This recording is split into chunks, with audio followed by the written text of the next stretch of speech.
Welcome to the Tech Egg. Don't get scrambled. Enjoy the video. You begin by making the walls safe and accessible. Turn off power, remove switch plates, and label them.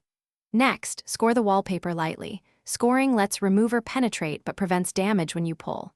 Spray the wall evenly with your remover solution and wait 3 to 5 minutes so adhesive softens. You want the paper damp, not dripping. Once the surface feels soft, test a small corner with a putty knife to check adhesion. If it resists, apply more solution and give it extra time. You now focus on removing paper in manageable sections. Start at a seam or lifted corner and slide your putty knife under the paper at a low angle to peel it away. Pull slowly and keep reapplying solution to stubborn areas so adhesive stays softened. For thicker or pasted layers, work top to bottom and use a scoring tool again if necessary. Patience beats force.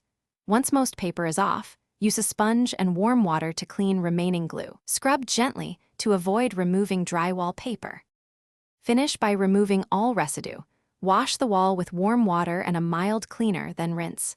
Inspect for damage. Sand high spots and apply joint compound to gouges, then sand smooth once dry. Make sure to prime the repaired surface before painting or hanging new wallpaper to ensure adhesion. If some adhesive resists, use a handheld steamer briefly to loosen it, but be careful with older plaster. If seams bubble later, re-prime and press down firmly. Proper prep prevents future problems. Thanks for watching. Consider subscribing if I helped unscramble your problems.